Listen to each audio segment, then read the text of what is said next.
It is so awesome to be here. I mean, first international event I'm doing since COVID hit, and all the way at the freaking other end of the world. My first time in Australia, and I gotta tell you, I love being part of a conspiracy theory. Because you guys know Australia doesn't exist, right? I mean, according to some people, you are all on the CIA payroll. That's probably why living expenses are so high here in Australia. Yeah? Australia doesn't exist, and it's all a CIA front to make sure that people who need to disappear, stuff like that. Awesome conspiracy theory, look it up. Anyway, I was already introduced. My name is Bas van der Hatert, and you see a list of the companies I work here for. The reason I put them on there is because if I'm talking about case studies on them, you know why I'm sharing information they probably don't want to get out there, so you know how I got it. That's all. So I just want to start with, where are we now when it comes to selection? Well, in Germany, we are at a point where Sandra Bauer gets 18.5% callbacks, and Meimen Öztürk with a headscarf gets 4.2% with the exact same resume. And this is Germany, which actually ranks lowest in the world ranking of all labor market discriminating countries. Yes, lowest. The Dutch, by the way, rank second highest. The Swedes rank the Dutch rank third highest, the Swedes rank second highest, and only France is worse. Interestingly enough, America is one of the best when it comes to not discriminating on the labor market. Probably because they are talking so much about discriminating on the labor market that they actually fixed some of it. And we in the Netherlands ignore that it exists, which I'll be coming back to later. The thing, America, and I know this is a difficult to read chart, but basically this is your grade for early careers compared to the number of callbacks you get from men versus women. So what you see is that for men, it pretty much doesn't matter if you're a C+ or an A+ student. It increases a little bit. For women, if you're a C+ student, you get very little callbacks. Then B and B+, you get more. And if you're an A+ student, all of a sudden it drops below C+. Because we just don't like smart women. We say we do, but let's be honest, a smart woman must be a bitch, right? At least that's the perception we all have. And the thing here is, it gets even worse if her major is in math. Yes. So whenever people tell me, and I used to work at a technical university for a couple of months, and everybody was like, yeah, there are just not enough qualified women to become full professors at math, at all the technical sciences. I'm like, yeah, that's because we basically ignored their application when they wanted to be a PhD. We only get the B+, not the A+. Of course they're not going to go. We ignore the best talent because we have preconceptions that we just don't like smart women. And this is another Netherlands, same resume. Mohammed get 9% callbacks. Mark get 29% callbacks with the same resume. Interestingly enough, this research wasn't done to look at discrimination. It was done to look at how much does your criminal record matter. Turned out, Mark with a criminal record had more chance than Mohammed without. Yeah. I can tell you, Mohammed with a criminal record had 0 chance, of course, because that was just confirming the bias we already had. And yeah, so this is the Netherlands. And there's one reason for this, ladies and gentlemen, one reason. It's called the resume. And there's one thing the resume is good for, and that's wiping your ass with it. And why is this? Well, for some reason, we started thinking that years of experience is quality of experience. And I always love this quote that the guy said, listen, I saw a job ad that required 4+ years of experience, and I only created the damn thing a year and a half ago. And I've seen these a lot. I actually at one point was keeping a blog with impossible job ad requisitions, because I actually saw requirements for training that didn't exist. So for university education, that didn't exist. It genuinely wasn't there. And there's a lot of things there going. Basically, every research ever done in the world, academic research on resumes, has shown that a resume has zero predictive validity. Because what matters for your job is the quality of your experience. I'm not saying experience doesn't matter, it's about the quality of your experience. What we measure in a resume is the quantity of your experience. And if quantity of experience would matter, I would have won the Tour de France the last 2 years in a row because I cycled more kilometers than Pogacar did. Just not at the same speed, and especially not uphill in the Netherlands, but that's not on my resume. So what's one solution to this? Well, the Dutch Child Protective Services, and I was involved with this a little bit, they basically said at some point they were looking for a new employer brand manager. And I started talking to them and I said, but what do you want? And they literally said to me, we really don't know. Because to be honest, it's not working right now. We've got a massive recruiting problem, and this was before COVID and before the Great Resignation and you know whatever. And they're saying, we're not getting the people in anyway, so the only thing we know is that the people we have been hiring weren't working out, because else we should have solved at least some of our recruiting problem. So we just don't know what we're looking for. I said, okay, then why don't we do the following? Why don't we let the candidates decide what you're looking for? And what we did was we basically put a Calendly link under in and say, listen, if you think you're fit for this job, these are the things we want you to do. If you think you're fit for this job, book your interview right here. And we let the candidates decide to book we called it a pitch interview, and they got half an hour with the hiring committee if they decided they were a fit. The person we hired from this, which is really interesting, she actually had an employer brand background. She worked at one of the big 4 consulting firms, and she said, I've been rejected based on my resume time and time again at a government organization. I'm assuming it's because they either thought the salary I wanted was out of their range, because apparently they think that the big 4 pay a lot more than governments, which is complete and total BS, to be honest, because the government pays really, really well. They just complain about their pay really, really a lot, and that's why everybody thinks they are underpaid. Or maybe they thought I was too commercial, but I got rejected, and I wanted out of this commercial world. I wanted to do something for the country. But I was sick and tired of getting rejected based on my resume, and then I saw this job. And I was like, wait a moment, I can just book myself in for an interview. I'll try it one last time. She got the job, and she's doing an amazing job there. Why? Well, she was fit for the job. Give him a chance. So, main question I always get is, will AI solve the problem for resume selection and first selection? And I can tell you, no, it won't, as long as you base the AI on CVs.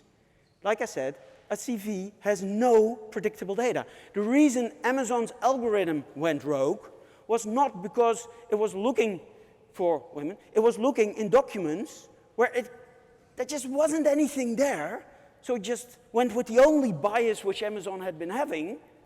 We like men better than women, because there are more male developers, and they basically took how much money do you make, and developers make more money.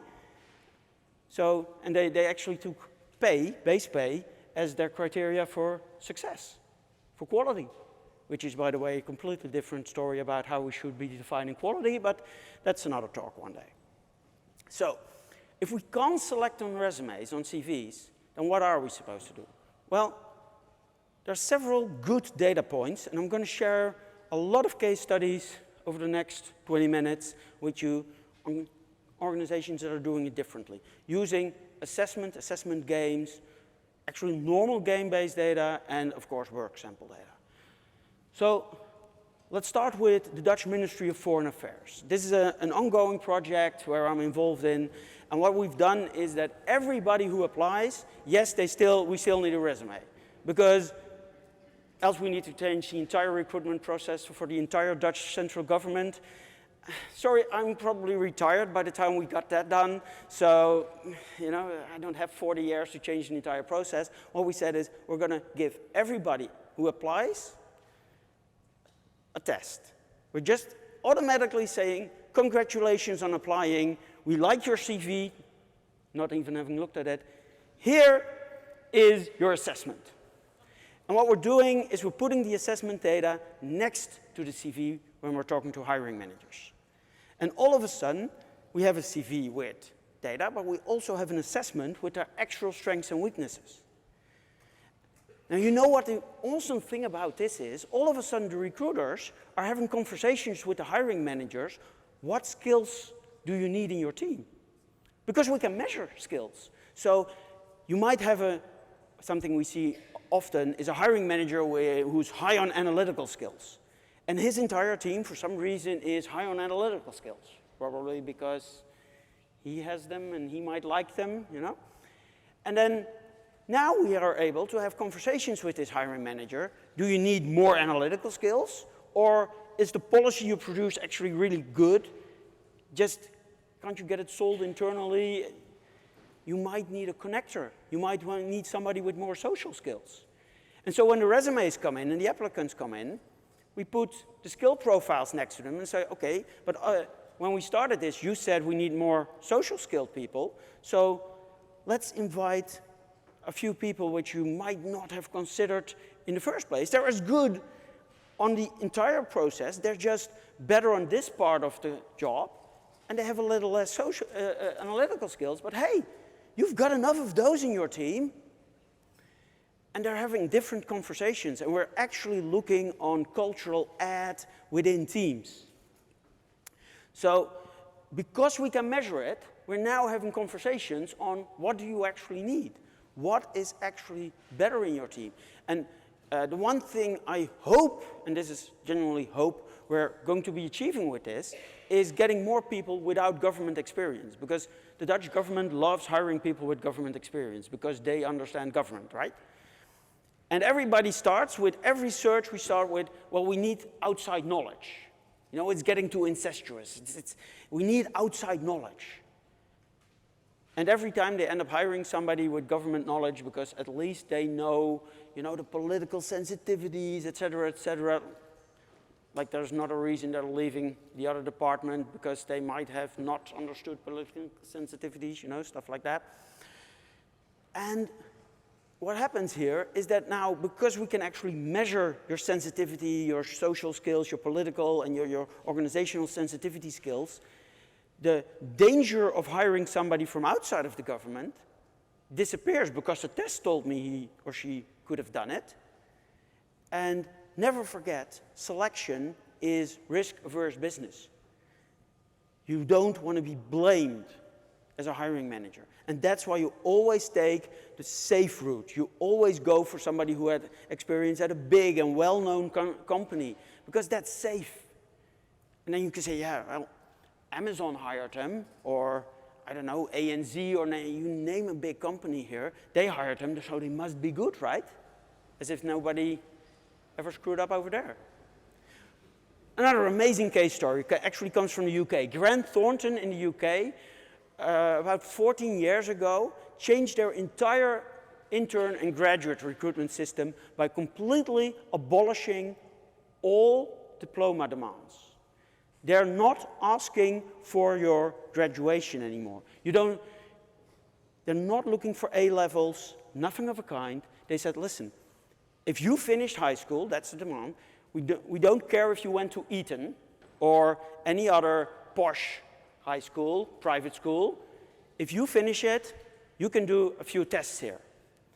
We've got, and they call it aptitude testing, and they have a verbal reasoning in there and a numerical reasoning. You know what? Even your math grade doesn't mean that you can calculate or not. Because if you have like a very low math grade, it could also mean you're juggling 2 jobs as a 16-year-old to support your family. Or that you have an abusive stepfather who you're trying to avoid every night instead of learning. And what they found was they opened this enormous talent pool. And right now everybody's complaining about there's not enough talent. Screw you, there's enough talent. You just don't know where to find it. You're just looking for the wrong talent. And they've actually proven And they hired, and this is an old case study, but they've been looking at the data for ages, and that's why I love this so much. They managed to hire a lot of people from what they call diverse backgrounds, or as their head of recruitment once told me, from neighborhoods our partners did not dare park their BMW, was her description. And what happened there was that this group, which would have never, ever got a chance based on their CV, based on their education, has now been working there for a long time. They've done the graduate program, they've done the internship, they got their diplomas, they are now part-time or full-time accountants or assistant accountants. What turns out to be the case? They stay longer and they have more billable hours. In other words, they're the most productive workers Grant Thornton has. They're the most profitable people, so-called diversity hires. The most profitable people. Let me repeat it again, so-called diversity hires. Because they were looking at actual talent and giving talent a chance. And the other benefit they apparently found was that there's an enormous bunch of business done in those communities, and they now actually all of a sudden have a completely new clientele who also has a color. Whoa, imagine those people being entrepreneurs as well and needing an accountant. So it's the most profitable thing they ever did, trying to get more diversity hires in there. There is no gap between diversity and quality. If you improve the quality of hire, you will improve your diversity of hire. And let's go on to a few other case stories. Anybody know this bridge? Who made you are actually born here? Rotterdam, yeah. This is basically the only famous building we have in the Netherlands, ladies and gentlemen. This tells you something about, Sydney Harbour Bridge or the Erasmusbrug, Nothing to be proud of in my country when it comes to architecture, but the city of Rotterdam, and the city of Rotterdam has some awesome case studies also on looking differently at talent. One of the things they did, and it was after an event like this, actually my event, and their head of recruitment was like, oh, I need to try this. Now, how the hell am I gonna convince a hiring manager to try a test like this instead of a resume? And then he was like, wait a moment, I'm a hiring manager, I hire recruiters. So the first test case they did was with a recruiter, because it was quite easy convincing himself to try something new in recruitment, right?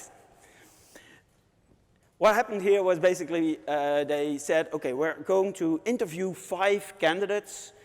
They had about 20, 25 applicants. They had their resumes and they had their test data. They set up a test like, what do we expect from a recruiter? What kind of qualities do they have? And it was a theoretical exercise like, what do you need? I know one of the things, for example, you have in their company like 7 different hiring managers, so you need to be able to switch quickly between tasks because about every half hour you will be annoyed by one hiring manager asking you why he doesn't have his candidates yet, right?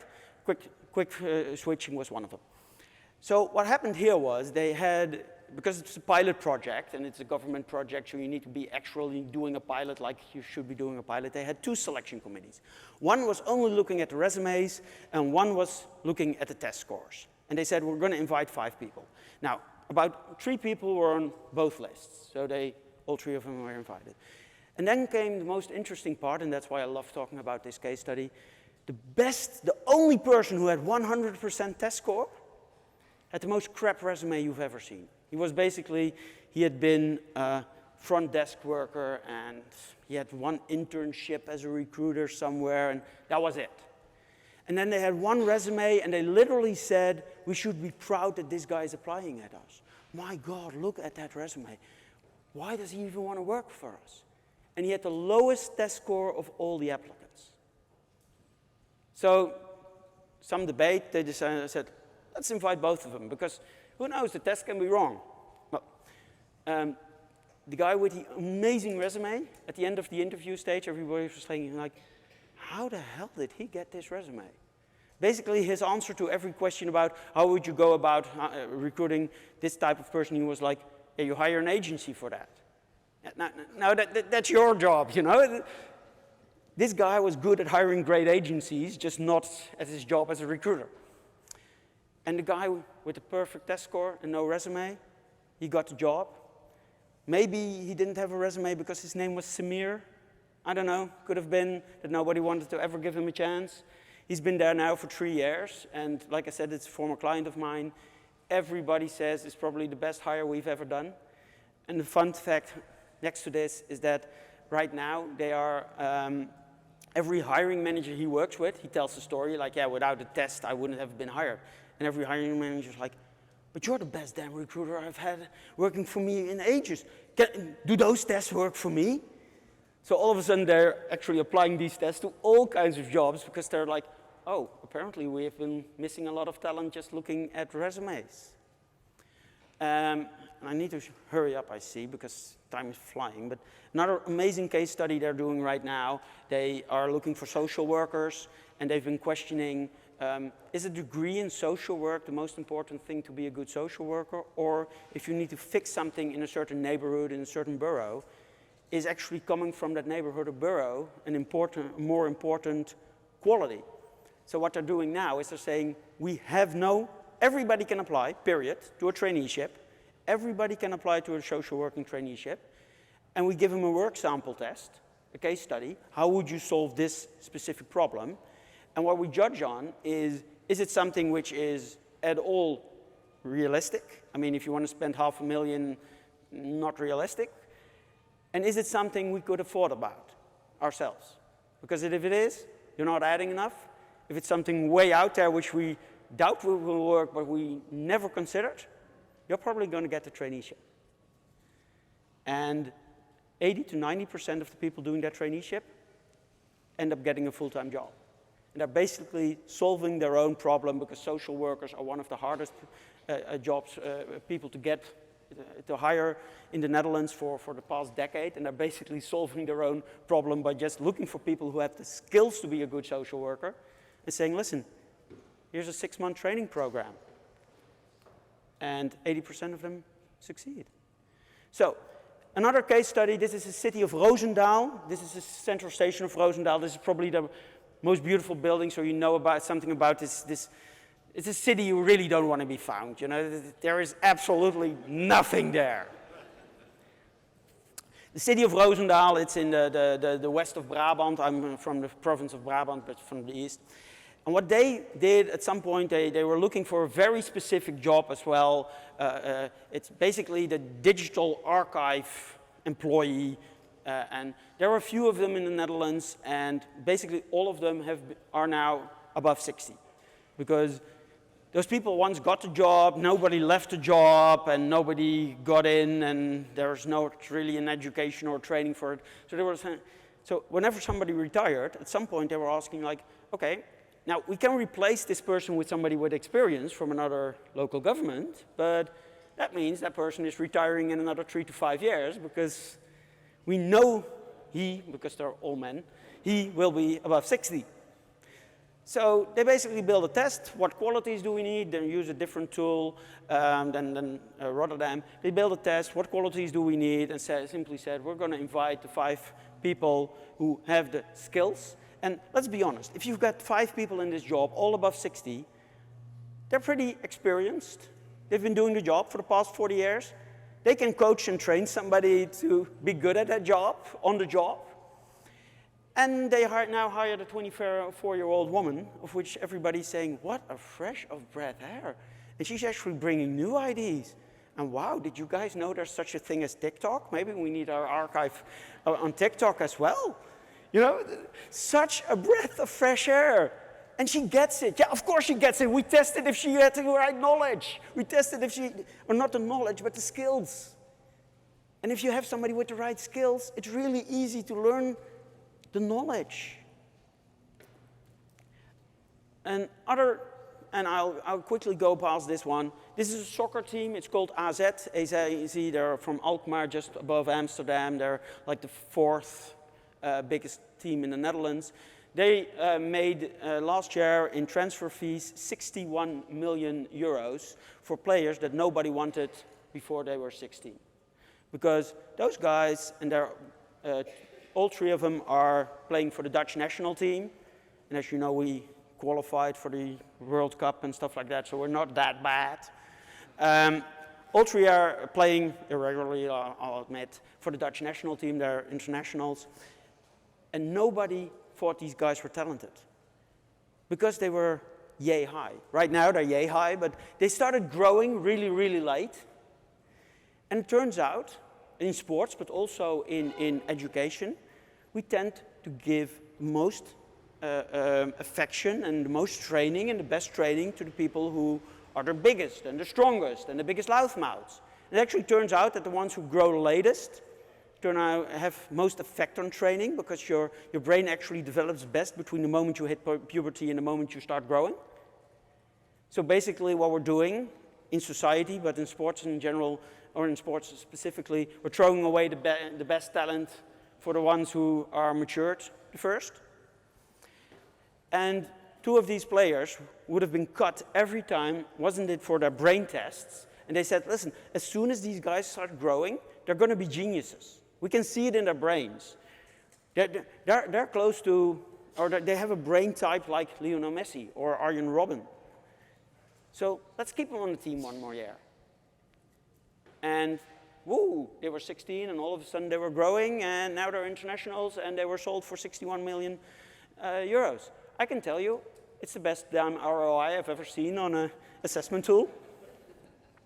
So, quickly on to another case study. Unilever, you all know Unilever, right? So Unilever, and this is a case study I don't know in depth because they simply refuse to talk to me or any of the trade press. They only talk to generalized press because they don't like difficult questions. And I was actually at some point feeding a national newspaper the questions, and I asked him later, like, why didn't you ask him? He's like, yeah, they gave me those vague answers, and they basically gave him the runaround again for the difficult questions, and that's probably because they were using HireVue, and you know that HireVue's algorithm got now banned by the US Senate.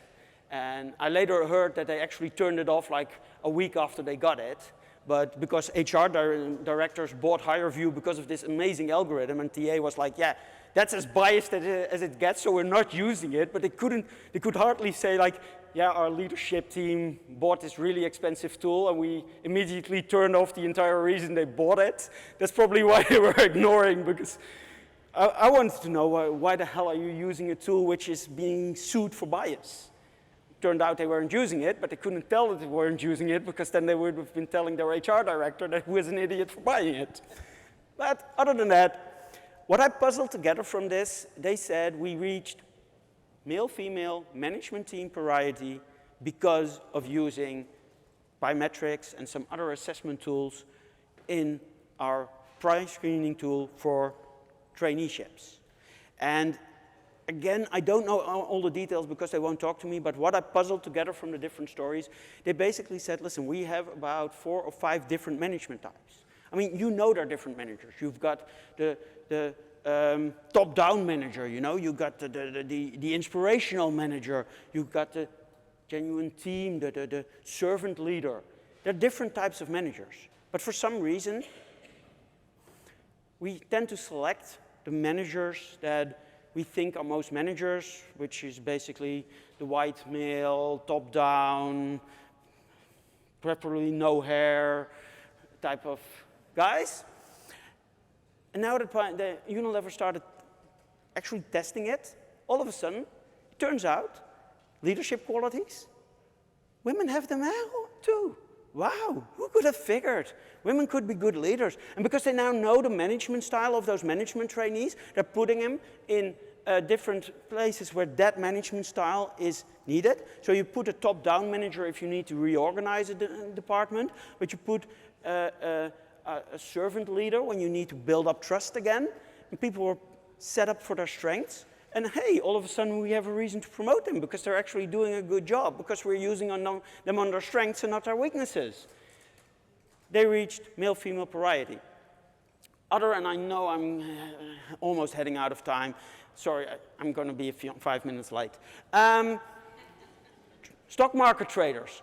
And This case, by the way, is partly based in Sydney as well. So IMC, major stock market trader, basically the beauty about stock market traders is, of course, there's a really good quality of hire, right?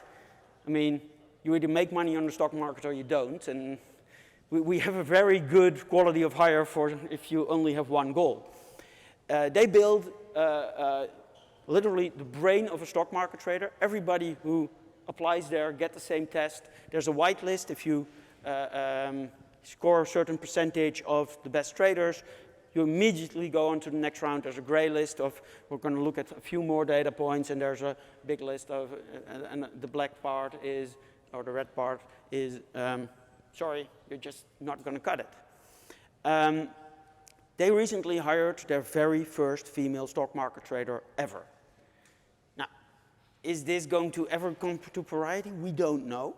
What they see is that the females that apply just don't have mainly the reaction speed that a stock market trader needs to have because it's all flash trading. What they're doing now in Sydney is very interesting, is they have two types of traders, and I don't know enough about stock market trader to explain the difference between them, but they have two types of traders, so everybody who's applying automatically gets shifted to the type of trader that fits them best, instead of what they think they want. Another case study, really cool, air traffic control. They, in the Netherlands, they used to ask university degree, and then they went to college degree.